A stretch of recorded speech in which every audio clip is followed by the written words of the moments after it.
Hi மக்களே! அமேசானோட owner வந்துட்டு ஒன்று சொல்லியிருக்கிறாரு. அது என்ன சொல்லியிருக்காரு அப்படின்ட்டு நான் இந்த வீடியோவில் சொல்கிறேன். முழுசாக பாருங்கள்.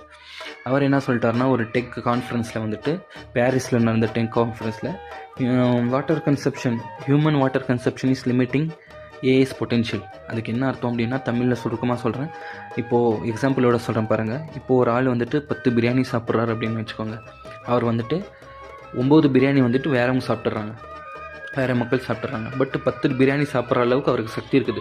அதுக்காக என்ன பண்ணணும், அவங்க 9 பேரும் என்ன பண்ணணும், பட்டினியாக கிடந்து அது 10 பிரியாணி சாப்பிட்றாரு இல்லையா, அவ்வளோ பொட்டென்ஷியல் இருக்கிறவருக்கு வந்துட்டு 10 பிரியாணியும் கொடுத்துடணுன்ற மாதிரி அவர் சொல்கிறாரு.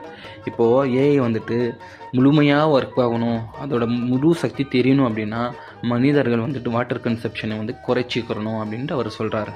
இது எந்த மாதிரி இருக்குது அப்படின்னா, நாங்கள் வந்துட்டு மனிதர்களை வந்துட்டு ஆர்டிஃபிஷியல் இன்டெலிஜென்ஸை வளர்க்க தன்னைத்தானே அழிச்சிக்கலான்ற மாதிரி தான் இருக்குது.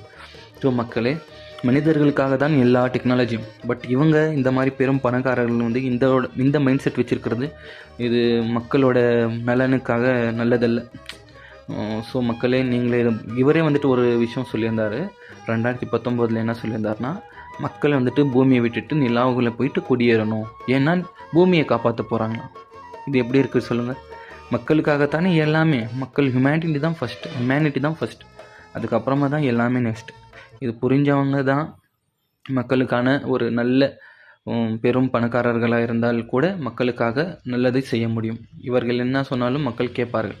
பட் இவர்களே சுயநலத்தோடு ஒரு ஈவில் தாட்ஸோடு ஒரு இந்த மாதிரி ஒரு கேடு கெட்ட எண்ணத்தோடு வாழ்கிறது மக்களுக்காக, உலக மக்களுக்காக நல்லதல்ல.